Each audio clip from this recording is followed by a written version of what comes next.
दोस्तों, एक एसडीएम साहिबा होती हैं जो साड़ी और घूंघट में सरकारी अस्पताल में इंक्वायरी करने जाती हैं, क्योंकि उन्हें बार बार वहां से शिकायत आ रही थी कि मैम, उस अस्पताल में गरीबों के लिए बहुत सताया जाता है और बहुत ही ज्यादा अंधी धुंधा होती है।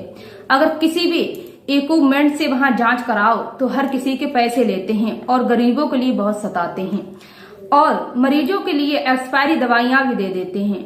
ऐसी वहां पर अंधाधुंधी हो रही है और बड़ी ही चिल्ला पुकार मची है हॉस्पिटल में। फिर एसडीएम साहिबा जो होती हैं उस हॉस्पिटल में इंक्वायरी करने के लिए एक दिन भर फटी पुरानी साड़ी पहन लेती हैं और साड़ी और घूंघट में उसी अस्पताल में पहुंचती हैं। फिर उस अस्पताल में जाकर वहां का राज खोलती हैं। वहां के डॉक्टरों की और दवाइयों के बारे में जब वो इंक्वायरी करती हैं तब उस अस्पताल में, सरकारी हॉस्पिटल में अफरा तफरी मच जाती है, चारों तरफ कोहराम मच जाता है। फिर दोस्तों, आखिर वो एसडीएम साहिबा उस अस्पताल में ऐसा क्या करती हैं जो कि उनके लिए वहां के लोग सैल्यूट करने लगते हैं। तो आइए इस कहानी को, इस सच्ची घटना को विस्तार से जानते हैं। बने रहिए मेरी इस कहानी के अंत तक, जिससे कि आप भी पता कर सकें कि आखिर एसडीएम साहिबा घूंघट और साड़ी में वहां पर ऐसा कौन सा राज खोला था। नमस्कार दोस्तों, मेरा नाम है माधुरी राजपूत। आप सभी दर्शकों का मेरे इस नए एपिसोड में बहुत बहुत स्वागत है। दरअसल दोस्तों, ये एक एसडीएम महिला साहिबा की कहानी है। एक दिन जो एसडीएम साहिबा थी उनका नाम था रुचिता सिंह। वो अपने घर ऑफिस जाने के लिए बिल्कुल रेडी बैठी हुई थी, बिल्कुल तैयार थी। लेकिन जो उनका ड्राइवर था वो घर आने में बहुत ही ज्यादा लेट हो चुका था। जो उनका गाड़ी का ड्राइवर था वो जब उनके पास आता है, मैडम बार बार उसे कॉल कर रही थी और वो बेचारा घर टाइम से नहीं आ पाया। जब वह उनके पास आता उनके घर, तब वह देखती हैं कि जो प्रमोद है ये बिल्कुल पसीने से तरबदर है, इसके इस शरीर से पसीना टप टप चू रहा है। दोस्तों, जो ड्राइवर था वह एसडीएम साहिबा के पास दौड़ दौड़ कर भाग कर गया था, क्योंकि वो बहुत ही ज्यादा लेट हो चुका था। फिर एसडीएम साहिबा उस प्रमोद से पूछती हैं, ड्राइवर से, कि प्रमोद ये बताओ तुम्हारे शरीर से इतना पसीना टप टप क्यों चू रहा है। फिर प्रमोद एसडीएम साहिबा को उस हॉस्पिटल की सारी सच्चाई बताता है। कहता है कि मैम, मेरे बेटे को कुत्ते ने काट लिया था और मैं अपने बेटे को रेबीज का इंजेक्शन दिलवाने के लिए सरकारी हॉस्पिटल लेके गया था, तो वहां बहुत ही ज्यादा अंधाधुंधी हो रही थी, क्योंकि मैं सुबह से लाइन में लगा हुआ हूं और मुझे 3 घंटे लाइन में लगे हुए हो गए। वहां से डॉक्टर कभी आते हैं तो कभी उठ जाते हैं, कभी आते हैं कभी उठ जाते हैं, ऐसा ही लगा रहता है। बड़े ही मशक्कत से मैं उसे इंजेक्शन लगवा पाया हूँ, वो भी मेरे बेटों को वहां के डॉक्टरों ने जो इंजेक्शन लगाया था वह एक्सपायर लगा दिया और मेरे बेटे की तबीयत और भी ज्यादा खराब हो गई। फिर मैं वहां से ले जाकर प्राइवेट हॉस्पिटल में लेकर गया, तब मेरे बेटे को आराम है और मैंने वहां इंजेक्शन लगवाया है। अब अपने बेटे को घर छोड़कर मैं आपके पास दौड़ दौड़ कर भाग कर आया हूं और इसीलिए मैं पसीने से तरबदर हो चुका हूं।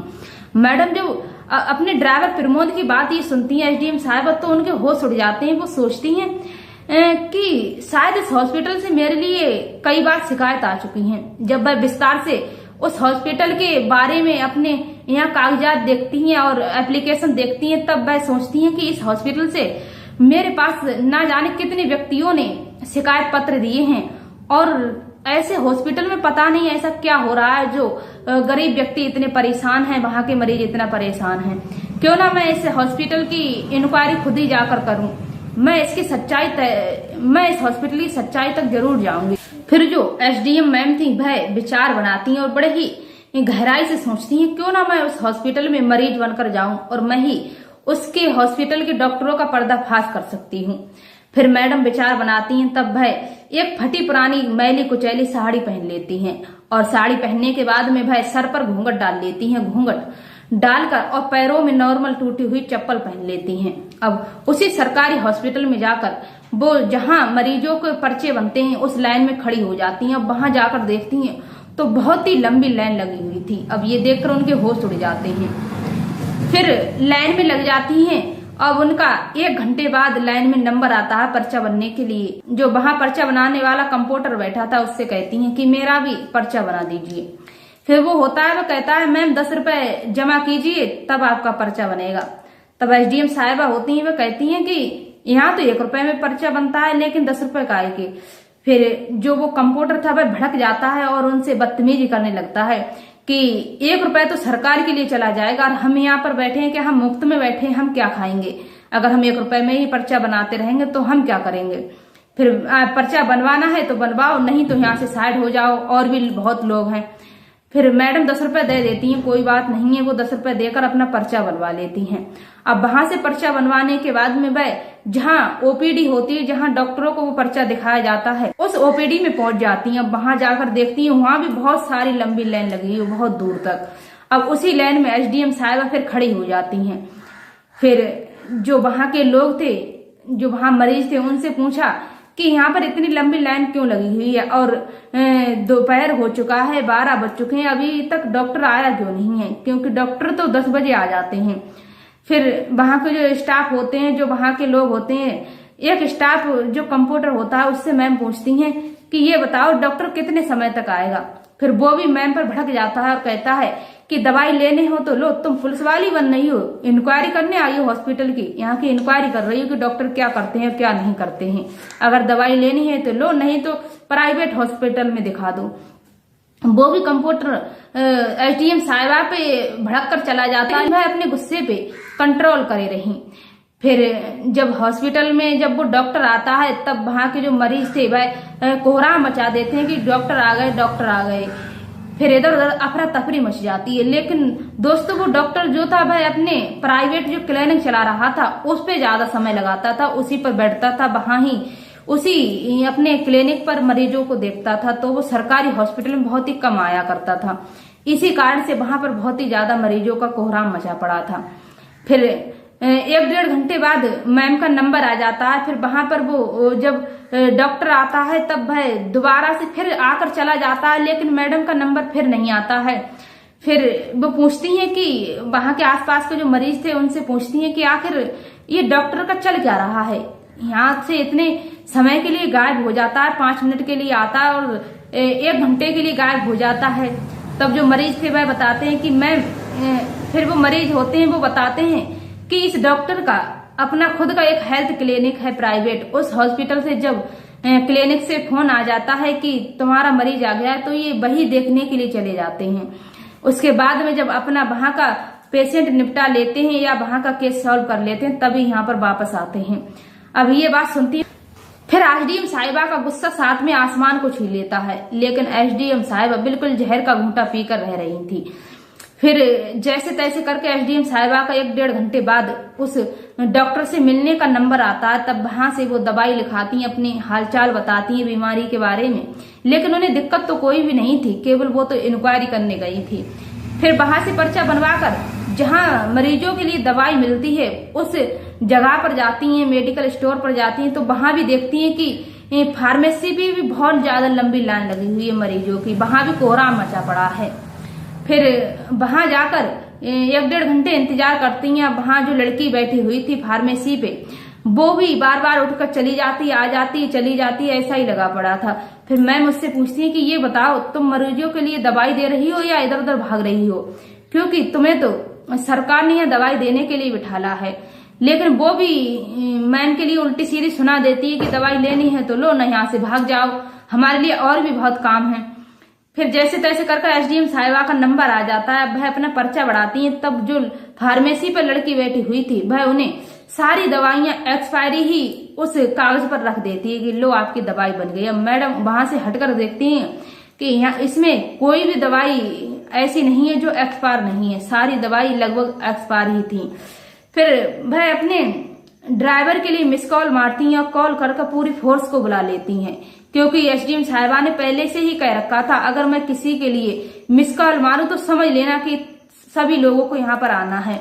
तो एसडीएम साहिबा जैसे ही अपने ड्राइवर और ऑफिसरों के लिए मिस कॉल मारती, जल्दी से ही एसडीएम साहिबा का पूरा दल आ जाता है और पूरी फोर्स आ जाती है। इधर उधर से अफरा तफरी मच जाती है। जैसे ही जो एसडीएम साहिबा का फोर्स था वह एसडीएम साहिबा के पास आता है तो सैल्यूट मारने लगते हैं। तो वहां के जो आसपास के लोग थे और जो डॉक्टर थे और जो फार्मेसी पर लड़की बैठी हुई थी, और सभी देखकर ये हैरान हो गए कि इतनी मैले कुचैली साड़ी पहनी हुई है ये औरत, फिर भी इसके लिए इतने बड़े अधिकारी सैल्यूट मार रही हैं। फिर जब सभी के लिए पता चलता है ये कोई और नहीं है बल्कि एसडीएम साहिबा है रुचिता सिंह इस जिले की, तब सभी के छक्के छूट जाते हैं और पसीने छूट जाते हैं।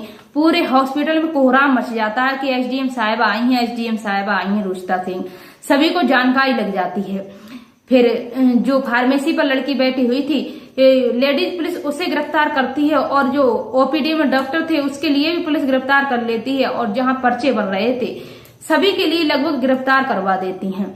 फिर उसके बाद में जब सभी को इकट्ठा कर दी है एसडीएम साहिबा, तब कहती हैं आप सभी लोग ये बताइए क्या है आपके लिए जो सरकार सैलरी दे रही है ये मुफ्त में दे रही है, इतनी सैलरी आपको मिलती है, आप ढंग से मरीजों का इलाज भी नहीं कर पा रहे हो, इतने गरीबों के लिए तड़पा रहे हो, और ऊपर से सभी के लिए तुम एक्सपायर दवाई बांट रहे हो।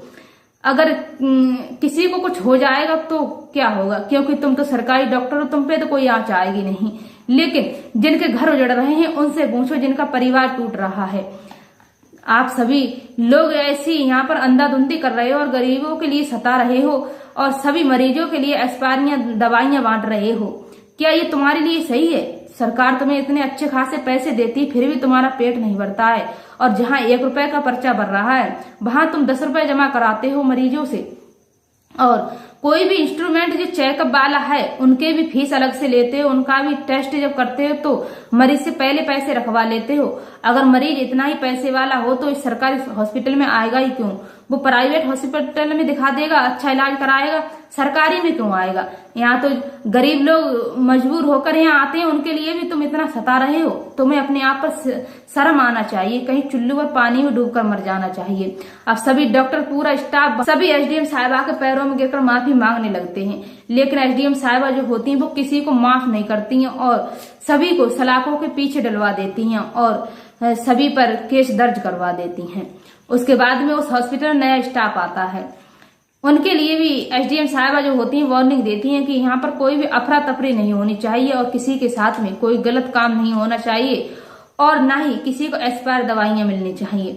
फिर नया स्टाफ वहां पर बिठा दिया जाता है और जो पुराना स्टाफ था उनके लिए सलाखों के पीछे डलवा दिया जाता है। अब एसडीएम साहिबा ने इतनी मशक्कत झेली, इतना कुछ किया अपने जिले के लिए, और इतनी परेशानी उठाई, 1-1, 1.5 घंटे वह लाइन में लगी रही और इतना नॉर्मल वेशभूषा बनाकर वह गई थी, तो उन्होंने उस हॉस्पिटल का पर्दाफाश कर दिया। इसीलिए दोस्तों कहते हैं, अगर किसी एक कार्यालय पर जो सरकारी विभाग होते हैं उनमें कोई भी अगर आपको परेशान कर रहा है या आपसे कोई घूस लेता है तो आपको बड़े अधिकारियों के पास में शिकायत जरूर दर्ज करानी चाहिए, उनकी शिकायत जरूर करनी चाहिए, क्योंकि जो आपके साथ में गलत हो रहा है तो आपको उसके लिए आवाज जरूर उठानी चाहिए, जैसा का एसडीएम साहिबा ने किया था वहां जिले में। आप कमेंट में ये अवश्य बताना, क्या जो एसडीएम साहिबा रुचिता सिंह थी, आप लोग कमेंट में ये राय हमें अवश्य देना। जो एसडीएम साहिबा थी रुचिता सिंह, उन्होंने सही किया या गलत किया, अपनी राय हमें कमेंट में अवश्य देना। मिलते हैं ऐसे ही सच्ची घटना के साथ किसी नेक्स्ट